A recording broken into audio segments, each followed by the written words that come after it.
स्वागत है आप सबका मेरे चैनल मेरी आस्था में। करवा चौथ व्रत की कथा। यह व्रत अति प्राचीन है। इसका प्रचलन महाभारत से भी पूर्व का है। यह व्रत सौभाग्यवती महिलाओं के लिए उत्तम माना गया है। सामान्य मान्यता के अनुसार सुहागिनें इस व्रत को अपने सुहाग पति की दीर्घायु के लिए रखती हैं।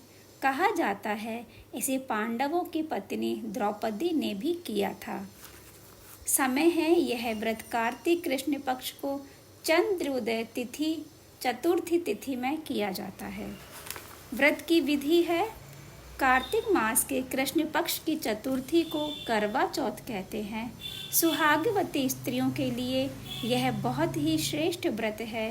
स्त्रियां इस व्रत को पति के दीर्घजीवी होने के लिए करती हैं। इस दिन सुहागिन स्त्रियां चावल पीसकर दीवार पर करवा चौथ बनाती हैं, जिसे वर कहते हैं।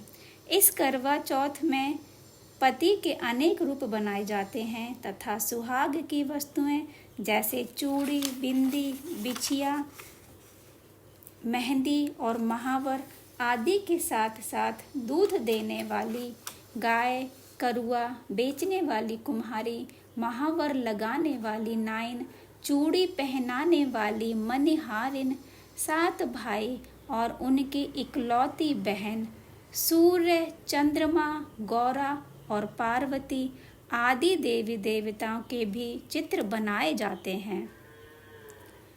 सुहागिन स्त्रियों को इस दिन निर्जल व्रत रखना चाहिए। रात्रि को जब चंद्रमा निकल आए तब उसे अर्घ्य देकर भोजन करना चाहिए। पीली मिट्टी की गौरा बनाकर उसकी पूजा करनी चाहिए। यदि दीवार पर करवा चौथ बनाने में कोई असुविधा हो तो करवा चौथ का चित्र बाजार से लाकर दीवार पर चिपकाया जा सकता है। करवा चौथ व्रत की कथा। एक साहूकार था जिसके 7 बेटे और एक बेटी थी। 7 भाई व बहन एक साथ बैठकर भोजन करते थे। एक दिन कार्तिक की चौथ का व्रत आया तो भाई बोला कि बहन आओ भोजन करें। बहन बोली कि आज करवा चौथ का व्रत है, चांद उगने पर ही खाऊंगी। तब भाइयों ने सोचा कि चांद उगने तक बहन भूखी रहेगी, तो एक भाई ने दिया जलाया, दूसरे भाई ने छलनी लेकर उसे ढका और नकली चांद दिखाकर बहन से कहने लगे कि चल चांद उग आया है, अर्घ्य दे ले। बहन अपनी भाभियों से कहने लगी कि चलो अर्घ्य दें, तो भाभियां बोली तुम्हारा चांद उगा होगा, हमारा चांद तो रात को उगेगा। बहन ने जब अकेले ही अर्घ्य दे दिया और खाने लगी तो पहले ही ग्रास में बाल आ गया, दूसरे ग्रास में कंकड़ आया और तीसरा ग्रास मुंह की ओर किया तो उसकी ससुराल से संदेशा आया कि उसका पति बहुत बीमार है, जल्दी भेजो। माँ ने जब लड़की को विदा किया तो कहा कि रास्ते में जो भी मिले उसके पांव लगना और जो कोई सुहाग का आशीष दे तो उसके पल्ले में गांठ लगाकर उसे कुछ रुपए देना। बहन जब भाइयों से विदा हुई तो रास्ते में जो भी मिला उसने यही आशीष दिया कि तुम 7 भाइयों की बहन, तुम्हारे भाई सुखी रहें और तुम उनका सुख देखो। सुहाग का आशीष किसी ने भी नहीं दिया। जब वह ससुराल पहुंची तो दरवाजे पर उसकी छोटी ननंद खड़ी थी।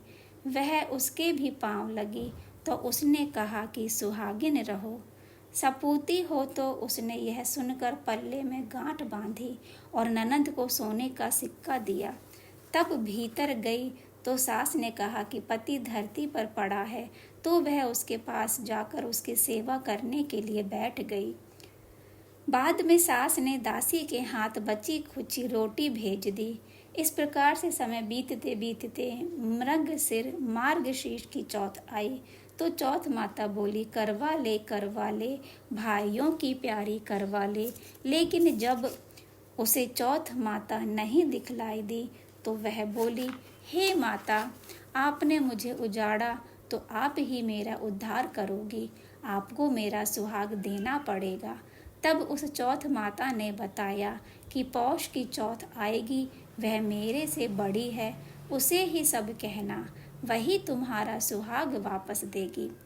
पौष की चौथ आकर चली गई, माघ की चली गई, फाल्गुन की चली गई, चैत्र वैशाख ज्येष्ठ आषाढ़ और श्रावण भादों की सभी चौथ आईं और यही कहकर चली गईं कि आगे वाली को कहना। आसौज की चौथ आई तो उसने बताया कि तुम पर कार्तिक की चौथ नाराज है, उसी ने तुम्हारा सुहाग लिया है, वही वापस कर सकती है। वही आएगी तो पांव पकड़कर विनती करना, यह बताकर वह भी चली गई। जब कार्तिक की चौथ आई तो वह गुस्से में बोली, भाइयों की प्यारी करवा ले, दिन में चांद उगानी करवा ले, व्रत खंडन करने वाली करवा ले, भूखी करवा ले। तो यह सुनकर वह चौथ माता को देखकर उसके पांव पकड़कर गिड़गिड़ाने लगी।